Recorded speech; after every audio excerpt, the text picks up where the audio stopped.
Hello friends, welcome to secret of Samayal. இன்னைக்கு நம்மளோட சேனல்ல நாம பார்க்க போறது 80s 90s கிட்ஸோட ஃபேவரட்டான இலந்த வடை ரெசிபி. அதுதான் நம்ம இன்னைக்கு பார்க்க போறோம். நம்ம எல்லாருமே ஸ்கூல் படிக்கும்போது கண்டிப்பா ஸ்கூலுக்கு வெளியில இருக்கிற கடையில இந்த இலந்த வடை வாங்கி சாப்பிட்டுருப்போம். இப்ப எல்லா பக்கமும் இது கிடைக்கிறது இல்ல, அதனால இதை மிஸ் பண்ணிட்டும் இருப்போம். ஆனா இலந்த பழம் கிடைக்கிற சீசன்ல நீங்க இதை வீட்லயே செஞ்சு ஸ்டோர் பண்ணி வச்சுக்கலாம். ஒரு வருஷம் ஆனாலும் இது வந்துட்டு கெட்டு போகாம இருக்கும். இதுக்கு வந்துட்டு ஆட்டாங்கல் வேணும், உரல் வேணும், அதெல்லாம் ஒரு அவசியம் இல்லை. அதெல்லாம் இல்லாமையே வீட்டுல எப்படி இந்த இலந்த வடை செய்யலாம் அப்படின்னு நம்ம வீடியோக்குள்ள போய் பார்க்கலாம் வாங்க. இலந்த வடை இடிக்கிறதுக்கு முன்னாடி இலந்த பழத்தை வந்துட்டு நல்ல பழமா அப்படின்னு வந்துட்டு செக் பண்ணி எடுத்துக்கோங்க. எந்த ஓட்டையும் இல்லாம நல்ல பழமா இருக்கும். நீங்க பாருங்க, இந்த மாதிரி எங்கேயும் ஹோல்ஸ்லாம் இல்லாம நல்ல ஃப்ரூட்டானு செக் பண்ணி எடுத்துக்கோங்க. ஓட்டையா இருந்துச்சுன்னா அதுக்குள்ள புழு இருக்கும்னு அர்த்தம். அந்த மாதிரி பழத்தை வந்துட்டு எடுத்து தூர போட்டுருங்க.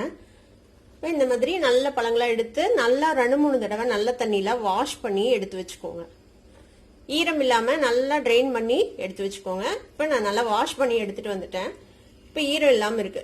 இப்ப இந்த இலந்த பழத்தை வந்துட்டு நம்ம இப்படியே மிக்சியில இது போட்டோம்னா மிக்சி வந்துட்டு கெட்டு போயிரும். ஏன்னா இந்த கொட்டையெல்லாம் கொஞ்சம் ஹார்டா இருக்கும். இதை வந்துட்டு மிக்சியில அரைக்க முடியாது. முன்னாடி எல்லாம் அந்த குத்துற உரலில ஆட்டாங்கல் ஏதாவது இருக்கும், அதை வச்சு நம்ம வீட்டுல வந்துட்டு அம்மா எல்லாம் செஞ்சு தருவாங்க. ஆனா நம்ம வீட்டுல இப்ப அதெல்லாம் இருக்கிறது இல்ல. அதனால நாம இன்னைக்கு இதை வச்சுதான் நம்ம வந்துட்டு ரெடி பண்ண போறோம். ஃபர்ஸ்ட் இதுல பண்ணிட்டு அதுக்கப்புறம் நம்ம மிக்சிங்க்கு வந்துட்டு நம்ம யூஸ் பண்ண போறோம் மிக்சிய. இப்ப இன்னைக்கு வந்துட்டு நம்ம இந்த மாதிரி இடிக்கிறதுக்கு வச்சிருப்போம்ல, அதை வச்சுதான் நம்ம இன்னைக்கு வந்துட்டு இதை ஃபர்ஸ்ட் இடிச்சுக்க போறோம். ஃபர்ஸ்ட் இடிச்சிட்டு அதுக்கப்புறம் நம்ம மிக்சியில எப்படி மிக்ஸ் பண்ணலாம் அப்படின்னு நம்ம பார்க்கலாம். இந்த மாதிரி இடிக்கிறது வச்சிருந்தீங்கன்னா இது யூஸ் பண்ணலாம். ஆனா கொஞ்சம் இது வந்துட்டு வெயிட் ஆனதா இருக்கணும், அப்பதான் வந்துட்டு இடிப்படும் உங்களுக்கு. இதை விட பெட்டர் எதுன்னு சொன்னா, நம்ம கல்லுல வச்சிருப்போம்ல சீரக மிளகாய் நுணுகிறதுக்கு, அது இருந்துச்சுன்னா இன்னும் கொஞ்சம் ஈஸியா நீங்க பண்ணிடலாம். என்னடா இதுல இடிச்சு எப்ப செய்யறது அப்படின்லாம் யோசிக்க வேண்டாம், குயிக்கா ஆயிடும். நான் உங்களுக்கு காட்டுறேன். இது வந்துட்டு ஒரு 1/2 கிலோ அளவுக்கு பழம். இதை வந்துட்டு இடிக்கிறதுக்கு ஒரு 5 நிமிஷம் தான் ஆகும், அதுக்கு மேல எல்லாம் ஆகாது. பார்க்கதான் இது என்னமோ நோண்டு வேலை மாதிரி இருக்கும், ஆனா வந்துட்டு ஈஸி தான். நீங்க ட்ரை பண்ணி பாருங்க. இப்ப இதுல இருந்து இந்த காம்பெல்லாம் ரிமூவ் பண்ணணும்னு அவசியம் இல்ல, அது இருந்தா ஒன்னும் தப்பில்ல, அப்படியே நீங்க போட்டு இடிச்சுக்கலாம். இப்ப இதுல வந்துட்டு நம்ம போட்டு 2 போட்டு இடிச்சுக்க போறோம். இது வந்து கொஞ்சம் வெயிட் ஆனதா எடுத்துக்கோங்க. இப்ப இந்த மாதிரி நம்ம இடிச்சுக்கலாம்.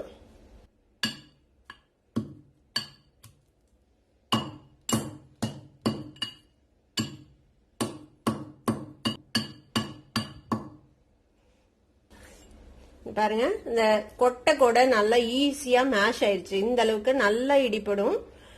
இதை விட அந்த கல்லு உரல் இருக்குல்ல குட்டி, இது நம்ம சீரக மிளகெல்லாம் நுணுக்கிறதுக்கு யூஸ் பண்ணுவோம்ல, அதை யூஸ் பண்ணீங்கன்னா இன்னும் ஈஸியாவே நீங்க இடிச்சிடலாம். ஒரு சில பழத்துல கொட்டை இன்னுமே ஹார்டா இருக்கும், அதுக்கு வந்துட்டு இன்னும் கொஞ்சம் நல்லா இடிச்சுக்கு எடுத்துக்கோங்க. பாருங்க, இந்த மாதிரி நம்ம இடிச்சிடுச்சு நம்ம எடுத்து வச்சுக்கலாம். இது இடிக்கிறதுக்கு ரொம்ப நேரம் ஆகுமோ, இது எவ்வளவு நேரம் கொண்டு இடிக்கிறது, யார் இந்த நோண்டு வேலை பண்றது அப்படின்லாம் யோசிக்க தேவையில்லை. சீக்கிரமாவே நீங்க முடிச்சிடலாம் இந்த வேலைய.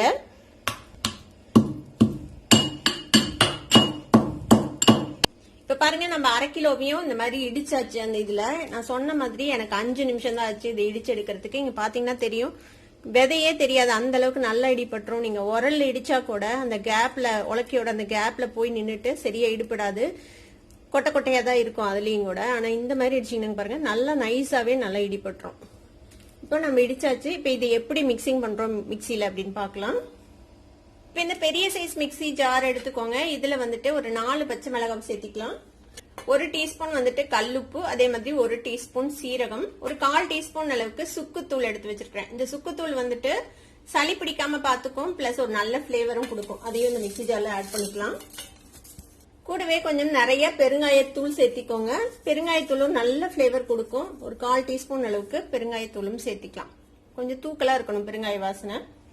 இப்ப இதை வந்துட்டு நம்ம ஃபர்ஸ்ட் ஒரு அரைச்சிக்கலாம். இந்த மிளகாய் எல்லாம் அடிப்படணும், அதுக்காக இது ஒரு தடவை 2 சுத்தி எடுத்துக்கோங்க மிக்சியில. இப்ப பாருங்க, இந்த மாதிரி அரைச்சிட்டீங்கன்னா இந்த மிளகாய் எல்லாம் அரைப்பட்டுருச்சு நல்லா. இப்ப இதுல நம்ம இடிச்சு வச்சிருக்கிறோம்ல இந்த இலந்த பழம், அதை வந்துட்டு சேர்த்திக்கலாம்.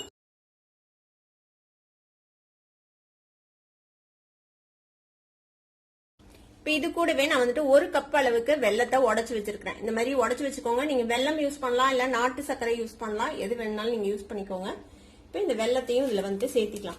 வெல்லம் வந்து உங்களோட இனிப்புக்கு தகுந்த மாதிரி சேர்த்திக்கோங்க. கொஞ்சம் தூக்கலா இருக்கணும் வெல்லம். நான் வந்து 1 கப் அளவுக்கு வெல்லம் எடுத்து வச்சிருக்கேன். இப்போ ஒரு 3/4 கப் அளவுக்கு இதுல சேர்த்தி நம்ம அரைச்சிக்கலாம். பத்தலைன்னா திருப்பியும் போட்டு அரைச்சிக்கலாம். எப்போதும் மிக்சியில வந்துட்டு ஃபுல்லா ஓவர்லோட் பண்ணாதீங்க. ஏன்னா இது நம்ம வந்துட்டு இப்படியே தண்ணி எல்லாம் விடாம அரைக்கணும். அதனால வந்துட்டு உங்களுக்கு அரைக்கிறதுக்கு வந்து சிரமப்படும் மிக்சி. அதனால கொஞ்சம் கம்மியா போட்டு இந்த மாதிரி அரைச்சுக்கோங்க.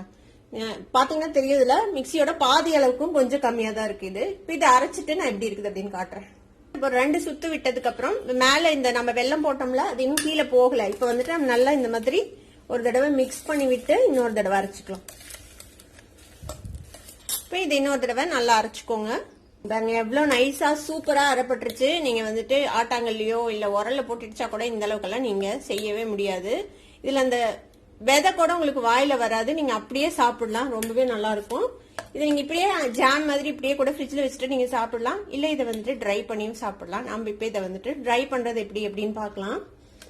இப்ப டேஸ்ட் பாத்துக்கோங்க, எல்லாம் சரியா இருக்கான்னு. ஏதாவது பத்தலைன்னா இப்ப சேர்த்து நீங்க வந்துட்டு அரைச்சிக்கலாம். நம்ம டேஸ்ட் பாத்துக்கலாம் சரியா இருக்குதா வெள்ளம்லான்னு. இது நல்லா பர்ஃபெக்டா இருக்குது, டேஸ்ட் எல்லாமே சரியா இருக்குது. இப்ப இதை ஒரு பவுலுக்கு மாத்திடலாம் நம்ம. இப்ப இந்த மாதிரி ஒரு பிளேட்ல இந்த மாதிரி ஒரு பிளாஸ்டிக் ஷீட் போட்டு வச்சுக்கோங்க. இப்ப இதுல வந்துட்டு நம்ம அரைச்சு வச்சிருக்கோம்ல, இதை வந்துட்டு நம்ம இதுல வந்துட்டு தட்டி வச்சிடலாம். ஒவ்வொரு இழந்த பழம் வந்துட்டு கொஞ்சம் ட்ரையா இருக்கும், கொட்டை பெருசா இருக்கும், ஜூசியா இருக்காது. அந்த மாதிரி இருந்ததுன்னா சீக்கிரமா காஞ்சிரும். இப்போ நான் இன்னைக்கு எடுத்திருக்கிற இழந்த பழம் வந்துட்டு இப்போ நல்ல ஜூசியான இழந்த பழம். இது காயறதுக்கு வந்து கொஞ்சம் டைம் ஆகும், ஒரு 4-5 நாள் கூட ஆகும் உங்களுக்கு. நல்ல வெயில வச்சு எடுக்கணும் டெய்லி. இப்போ இந்த மாதிரி நம்ம தட்டி வச்சிடலாம். இந்த பழம் வந்துட்டு பாக்குறதுக்கு குட்டியோண்டு இருக்குது. ஆனா இதுல இருக்கக்கூடிய ஹெல்த் பெனிஃபிட்ஸ் எல்லாம் கேட்டீங்கன்னா அசந்தே போயிருவீங்க. அவ்வளோ ஹெல்த் பெனிஃபிட் இருக்கக்கூடிய ஒரு பழம் இது. கிடைக்கும் போது கண்டிப்பா நீங்க வந்து சாப்பிடுங்க. அதுலயும் இந்த மாதிரி ட்ரை பண்ணி எடுத்து வச்சுக்கிட்டோம்னா நீங்க இது 1 வருஷம் வரைக்கும் கூட வச்சு சாப்பிடலாம். கெட்டெல்லாம் போகாது. இது வெளியிலேயே வச்சு நீங்க வந்துட்டு சாப்பிடலாம்.